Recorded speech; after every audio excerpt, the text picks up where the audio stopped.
నేను పోతున్నా రేవంత్ రెడ్డికి వీడియో పెడుతున్నా అని చెప్పి ఆత్మహత్య చేసుకుంటున్నాను ఇప్పుడే వీడియో పెట్టిండు. ఒక ఇట్లాంటి పరిస్థితి ఉన్నది ఇలా పెన్షనర్ల పరిస్థితి గది, ఉద్యోగుల పరిస్థితి గిది. మళ్ళా ఇవాళ అన్నీ ఉండగానట మీదికి వెళ్ళి ఒక్క అమలు చేసింది లేదు ఒక్క హామీ. ఇప్పుడు హరీష్ రావు గారు ఒక మంచి మాట చెప్పినారు, అప్పులు అప్పులు అప్పులు అని తప్పుడు కూతలు కూర్చిండు. ఒక గది చెప్దాం, అప్పుల పేరిట చేసిన తప్పుడు ప్రచారం ఆనాడు మేడిగడ్డకు పర్రె పడ్డది అన్నాడు. మేడిగడ్డకు పర్రె నేను మొన్న చెప్పినా మళ్ళీ చెప్తున్నా, మేడిగడ్డ ఈరోజు ఒక పెద్ద భూకంపం వస్తే కూడా తట్టుకొని బ్రహ్మాండంగా నిలబడ్డది. 28 లక్షల క్యూసెక్కుల వరద వస్తే కూడా తట్టుకొని నిలబడ్డది. ఇవాళ పడ్డది పర్రె మేడిగడ్డకు కాదు, నీ పుర్రెకు పడ్డది. నీకు బుద్ధి లేదు, నీకు ప్రభుత్వం నడుపుడు చేతనైతే లేదు, దాన్ని రిపేర్ చేసి యాసంగికి నీళ్ళు ఇచ్చే తెలివి లేదు. దాని మీద మాట్లాడదాం. యాసంగి పంటకు రైతులకు చివరికి అటు కిందికి కోదాడకు, సూర్యాపేటకు, తుంగతుర్తికి, మా డోర్నకల్కు అక్కడికి నీళ్ళు వస్తలేవన్న మాట గది మాట్లాడదాం. అంతేగాని ఈ కేసు దీని గురించి ఏందో ఆందోళన, దీని గురించి ఇబ్బంది ఏమీ లేదు. బ్రహ్మాండంగా కొట్లాడదాం, సుప్రీంకోర్టుకు పోదాం, ఇంకో కోర్టుకు పోదాం. మనం తప్పు చేయలేదు, తప్పురాటం చేద్దాం. హైదరాబాద్ ప్రతిష్ట పెంచడానికి, తెలంగాణ ప్రతిష్ట అంతర్జాతీయంగా ఇనుమడింపజేయడానికి ప్రయత్నం చేసినాం తప్ప ఒక రూపాయో అర పైసనో ఇందులో అవినీతి లేనే లేదు. కాబట్టి ఎవ్వరు ఏమన్నా మీరు పట్టించుకునే అక్కర్లేదు.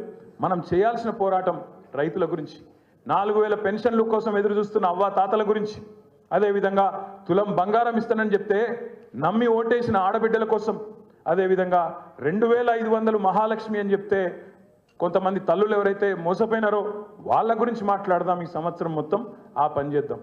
తప్పకుండా కేసీఆర్ గారు చాలా స్పష్టమైన ఆలోచనతో ఉన్నారు. ఈ సంవత్సరం మనం కొత్త కమిటీలు కూడా వేసుకోవాల్సిన అవసరం ఉంది. సభ్యత్వ నమోదు, కొత్త కమిటీలు, బూత్ కమిటీ నుంచి మొదలు పెడితే గ్రామ కమిటీ, వార్డు కమిటీ, మండల కమిటీ, పట్టణ కమిటీ, జిల్లా కమిటీ, నియోజకవర్గ కమిటీ, అదేవిధంగా రాష్ట్ర కమిటీతో పాటు కొత్త అధ్యక్షుని కూడా ఈ సంవత్సరమే మనం ఎంపిక చేసుకోవాల్సి ఉంది. ఆ పని చేద్దాం. కార్యకర్తలకు శిక్షణ శిబిరాలు పెట్టుకుందాం.